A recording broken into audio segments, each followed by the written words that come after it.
नाज़रीन, बात करेंगे भारत की, जहां पर आरएसएस ने एक घिनौनी साजिश इस वक्त रची है मुसलमानों के खिलाफ। 3 मई को मुसलमानों के खिलाफ कुछ प्रोपेगेंडा किया जा रहा है कि उन्हें तशद्दुद का निशाना बनाया जाएगा। इस हवाले से एक वीडियो पैगाम भी जारी हुआ।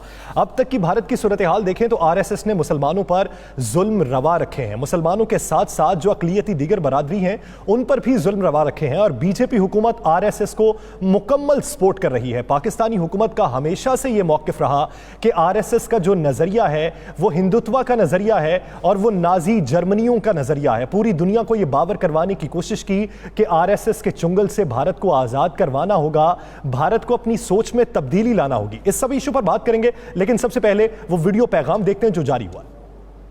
कायरता है, हमारा समझ लो कि धरती पे बोझ है,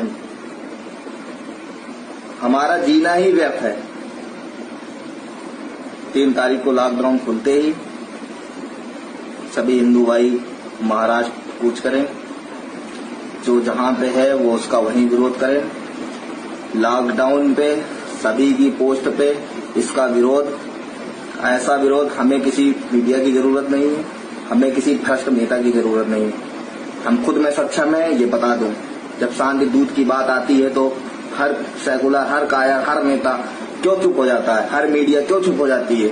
एक भीड़ का नाम देके इसको बचाने के लिए तैयार है। हिंदू कितना कायर हो गया है? हिंदू सिर्फ अगरबत्ती, मोमबत्ती यही सब जलाना जानता है। भाइयों, अब समय आ गया है।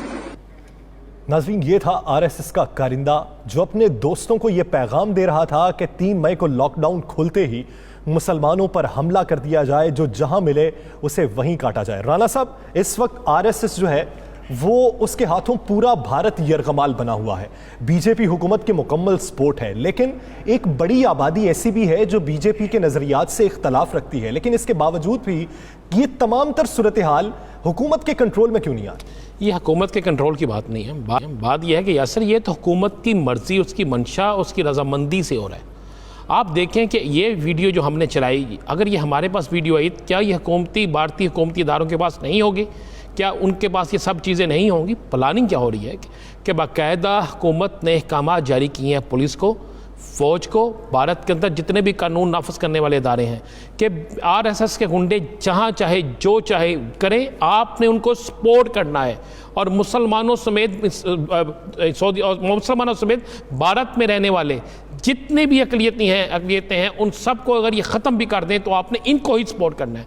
अब हो क्या रहा है, ये बहुत घनौनी साजिश हो रही है। और 3 मई को जिस वक़्त यौम आलमी आज़ादी सहाफ़त का दिन मनाया जाएगा, तो भारत के अंदर उस दिन खून की होली खेली जाएगी, मुसलमानों को का कत्ले आम किया जाएगा। और इसके लिए 3 सूबों को चुन लिया गया है। उन 3 सूबों के हवाले से अभी आपने सुना, एक सूबे का, एक रियासत का तो बाकायदा नाम लिया गया को। जैसे ही लॉकडाउन ख़त्म होगा तो ये हिंदू जितने हैं आरएसएस के गुंडे जो हैं ये वहाँ से निकलेंगे। उसने हाथ में तलवार पकड़ी हुई है, तलवार पकड़ कर ललकार है। इसमें तो हमने बहुत सी चीज़ें, चूँकि इसमें गालियाँ भी इसने निकाली थी, हमने काट दी है, जिसमें इसने कहा है कि मुसलमानों के होते हमारा यहाँ पे रहना बिल्कुल मुमकिन नहीं है, हम पर हमारा दूध हराम है। ये लफ्ज़ इन्होंने इस्तेमाल किए हुए हैं, बड़ी गंदी गालियाँ दी हुई हैं इन लोगों ने। अब ये 3 तारीख को मुख्तलिफ 3 रियासतों के अंदर आरएसएस के गुंडे बाकायदा मुसलमानों के खून से होली खेलेंगे, मुसलमानों का कत्लेआम किया जाएगा, मासूम बच्चियों को उठाया जाएगा, मासूम बच्चों को कत्ल किया जाएगा, उनकी चौकों, गली मोहल्लों, बाज़ारों, चौराहों पर लाशों को लटकाया जाएगा। ये फैसला हो चुका है। और ये बाकायदा, ये जो शख्स है, ये कोई आरएसएस का एक आम कारकुन नहीं है, ये उनका बाकायदा एक ओहदेदार है। और वो ओहदेदार है जिसके खिलाफ आज से पहले कई मुकदमा दर्ज हैं। अब वो ओहदेदार बाकायदा अपने लोगों को मैसेज भेज रहा है, ये व्हाट्सएप मैसेज भी गया, ये वीडियो पैगाम भी गया। और एक ज़ाहिर तो यही लगता है कि हुकूमती पुष्टपनाही हासिल है, क्योंकि अब तक तो कानून इतना मजबूत हो चुका है कि लोग डरते हैं सोशल मीडिया पर कुछ बात करते हुए, क्योंकि आपको एजेंसी के अफराद आके उठाते हैं। आप अगर रियासत के खिलाफ बात कर रहे हैं, आप वो नज़रिया अपनाए हुए हैं जो मुतशद्दिद रवैया है, तो आपको वो मुतल्लिका इदारे आके घर से उठा के ले जाते हैं। तो अगर इस शख्स को अभी तक उठाया नहीं गया, इसके खिलाफ कोई कार्रवाई नहीं की गई, तो ये तो सरासर यही बात है कि इसे हुकूमती पुष्टपनाही हासिल है। बिल्कुल, इसे हुकूमती पुष्टपनाही हासिल है। हुकूमत की तरफ से असला इन्हें दिया गया है, हुकूमत की तरफ से इन्हें ट्रांसपोर्ट दी जाएगी, हुकूमत की तरफ से इन्हें जिस जगह इन्होंने जाना है वहां तक पहुंचने की रसाई दी जाएगी, हुकूमत की तरफ से पुलिस और इनकी इनकी जो फौज है वो बाकायदा इनको सहूलतकार के तौर पर इस्तेमाल में आएगी। जहाँ पर ये देखेंगे कि मुसलमान ज़्यादा अक्सरियत में हैं, वो इन पर हमलावर होंगे, तो आप उस वक्त देखेंगे उस वक्त कानून नाफिज करने वाले इदारे दरमियान में आ जाएंगे और इनका बीच बचाव करा देंगे। मगर जहाँ पर मसाजिद को जलाने में ये कामयाब हो जाएंगे, जहाँ पर ये घरों के अंदर आग लगाने में कामयाब हो जाएंगे, जहाँ पर ये दरगाहों मज़ारात को तोड़ने में, उनको तोड़फोड़ में ये कामयाब हो जाएंगे, वहाँ पुलिस दीगर अदारे दूर खड़े होकर तमाशा देखते रहेंगे। ये बाकायदा एक प्लानिंग है और बाकायदा भारतीय हुकूमत नरेंद्र मोदी के अहकाम पर अमल कर रही है। और ये अमल जो है, आपने एक बड़ा देखें, पाकिस्तान के अंदर कोई शख्स सोशल मीडिया पर किसी अक़लियत के खिलाफ कोई बात करे, अल्लाह के फजल करो से हमारे अदारे हरकत में आते हैं। चाहे वो शख्स जितना मर्जी ताकतवर हो, उसको पकड़ा जाता है, उसके खिलाफ कार्रवाई की जाती है। मगर भारत के अंदर क्या हो रहा है? नहीं राणा साहब, भारत में भी हरकत में आते हैं। अगर आपने खिलाफ बोला हो हिंदुओं के, अगर आपने खिलाफ बोला हो हुकूमत के, अगर आपने हुकूमत के वो एक्ट्स जो हैं, वो इकदामात जो हैं, जो मकबूजा कश्मीर में अपनाए गए या फिर उधर शहरियत के हवाले से अपनाए गए, उसमें जिसने बात की उसे घर से उठाया गया,